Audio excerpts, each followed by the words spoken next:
دیکھو یوسف علیہ الصلوۃ والسلام کو بادشاہ کی خوبصورت جو عزیز مصر تھا اس کی انتہائی خوبصورت بیوی نے کمرے میں بند کیا اور اپنی طرف زنا کی دعوت دی. آج کا کوئی لبرل ہوتا نا کہتے ہیں ایکچولی ایک آدمی مسافر ہے, ایکچولی رشتہ ملنے کا بھی چانس نہیں ہے. ایک صاحب نے مجھے کہا کہ میں ہاتھ سے اپنی خواہش پوری کرتا ہوں, ایکچولی میں کیا کروں, میری شادی نہیں ہو رہی. مفتی صاحب یہ ٹوپی ڈرامے جو آج کل ڈاکٹروں نے بھی باز لگا دی ہے اس کام پہ لوگوں کو.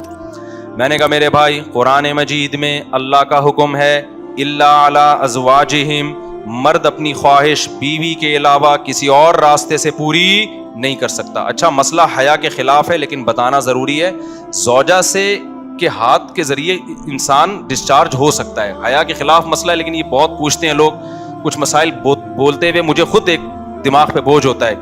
تو زوجہ کے ساتھ تو یہ جائز ہے, اپنے ہاتھ سے اپنی خواہش پوری کرنے کی شریعت میں آپ کو اجازت نہیں ہے. تو آپ خوب سمجھ لو, اللہ تعالیٰ نے مرد کو یہ حکم دیا ہے کہ وہ سوائے شادی کے اس کے پاس اپنی بیوی کے علاوہ اپنی خواہش پوری کرنے کا کوئی راستہ نہیں ہے. اب اللہ آپ کی اس مجبوری کو مجبوری نہیں مانتے کہ ایکچولی میں سفر میں ہوں, میں اسٹڈی کے دوران تو میں ہینڈ پریکٹس سے اپنی خواہش پوری نہیں کروں گا تو میں ڈپریشن میں جاؤں گا. تو بھائی تو شادی کرنا بیٹھ کے.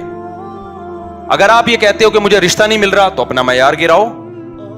آپ بولو کہ میرے اسٹینڈرڈ کا نہیں مل رہا, تو اسٹینڈرڈ کیا کرو, بولو نا کم کرو. آپ اللہ میاں کا یہ حکم ہے, اپنا اسٹینڈرڈ کیا کرو, آپ کم کرو. یہ بھی قرآن میں ہے وَمَن لَّمْ يَسْتَطِعْ مِنكُمْ طَوْلًا أَن يَنكِحَ الْمُحْصَنَاتِ الْمُؤْمِنَاتِ فَمِمَّا مَلَكَتْ أَيْمَانُكُمْ. اللہ کہتے ہیں کوئی آزاد عورت شادی کے لیے خاندانی عورت نہیں مل رہی, کسی کی باندی سے شادی کر لو. عرب میں باندی کا لیول بہت کم ہوتا تھا, اور اللہ نے فرمایا ذَلِكَ لِمَنْ خَشِيَ الْعَنَتَ مِنكُمْ, جس کو زنا یا برائی کا خطرہ ہے نا وہ یہ کام کرے.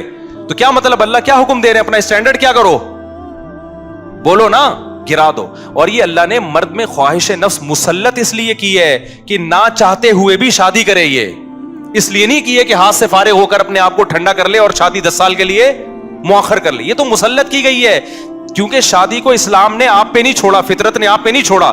ہم اور آپ پہ چھوڑا ہوتا تو ہم 50 سال کے ہو کے بھی نہیں کر رہے ہوتے.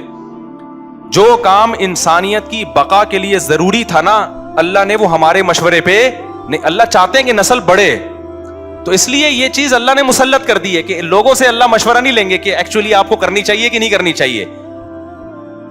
اللہ مسلط اتنی کر دیتے, آدمی کہتا ہے بھائی میرا دماغ پھٹ رہا ہے, میں برائی کی طرف جا رہا ہوں, میرے پاس کرنے کے علاوہ کوئی آپشن ہے نہیں, تو مسلط ہو جائے. کیوں, اس کا فائدہ کیا ہوگا, مجبور ہو کے آپ نکاح کرو گے, ایک دوسری عورت کو بھی آپ برائی سے بچا لو گے, اور دونوں کے ملاپ سے اولاد ہوگی جو اللہ چاہتے ہیں کہ نسل بڑھے. یہ تو فیملی پلاننگ والے کہتے ہیں کہ نہیں بڑھے, لیکن اللہ نہیں مانتا ان چیزوں کو. نہیں آ رہی بات, میرا خیال ہے. تو یہ فطرت نے مسلط کی ہے.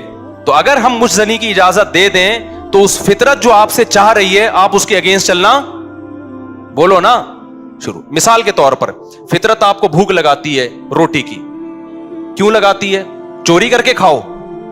اس لیے نہ چاہتے ہوئے بھی آپ کمائیں, کاروبار کریں یا ملازمت کریں. اس ملازمت کرنے سے کیا ہوگا, صرف آپ کو فائدہ نہیں ہوگا, آپ کے باس کو فائدہ ہوگا, اس کا بزنس چلے گا, اس کے بزنس چلنے سے لوگوں کو فائدہ ہوگا. تو یہ سب چیزیں ایک دوسرے سے کیا ہیں, لنک.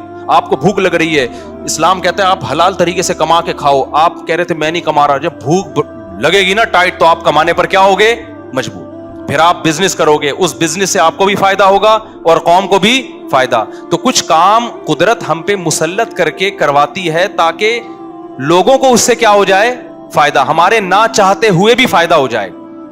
لیکن آپ نے کیا کیا, ایکچولی میرے پاس چونکہ ایک ارننگ کا کمائی کا ٹائم نہیں ہے, میں ایکچولی بہت بزی ہوں, میں بہت بڑا سائنسدان بننا چاہتا ہوں. آج کل ٹوپی ڈرامے جو چل رہے ہوتے ہیں, تو میں اگر کماؤں گا تو پھر ایکچولی تو میں بھیک مانگنا شروع کر دیتا ہوں, یا میں چوری کر کے کھانا, میں کیا کروں بھائی, میں اسٹڈی ہے, کل میرا پیپر ہے یار, میں کماؤں کیا, تو میں چوری کروں گا. چوری کرنے سے کیا ہوگا, پیٹ بھر جائے گا, ڈاکٹر کہے گا کہ آپ کے وٹامن سارے پورے ہو گئے ہیں. جس مفتی نے کہا تھا چوری نہیں کرو, وہ آپ کی صحت برباد کرنا چاہ رہا تھا. جیسے ڈاکٹر جو مزنی نہیں کرتے نا, ان کو یہی کہتے ہیں مفتی لوگوں کے چکر میں نہیں پڑو, یہ تمہیں ڈپریشن کا مریض بنا دیں گے.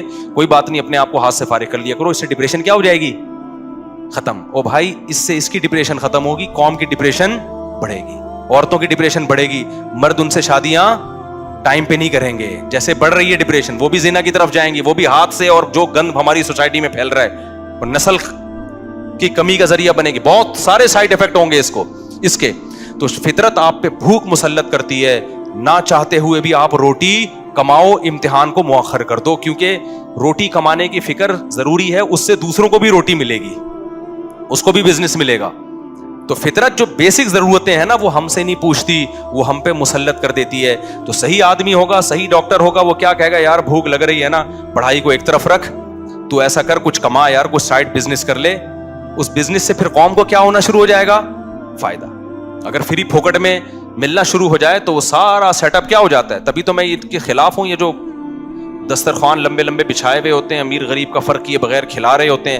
اس کا نقصان یہ ہے کہ لوگ اپاہج بن جاتے ہیں, پھر ملازمت کرنا چھوڑ دیتے ہیں, مزدوری مہنگی ہو جاتی ہے, کیونکہ مزدوروں کو جب فری میں اتنا مل رہا ہوتا ہے وہ کہتے ہیں اب ہمیں ضرورت کیا. ہاں کہیں ایسے مزدور ہوں جن کی دہاڑیاں کم ہوں, وہ ایک الگ بات ہے. تو اب سمجھے اسلام اور دین فطرت ایک ہی چیز کے دو نام ہیں. تو اللہ میاں نے جب حکم دے دیا ہمیں کہ تمہارے پاس نکاح کے علاوہ کوئی راستہ نہیں ہے, تو اٹ مینز اب کوئی راستہ نہیں. اگر کسی کو لت پڑ چکی ہے تو توبہ کرے, عادت چھوڑنے کی کوشش کرے وہ. تو یہاں بھی ہم دیکھو یوسف علیہ السلام چاروں طرف سے دروازے بند, ایک خوبصورت عورت زنا کی دعوت دے رہی ہے.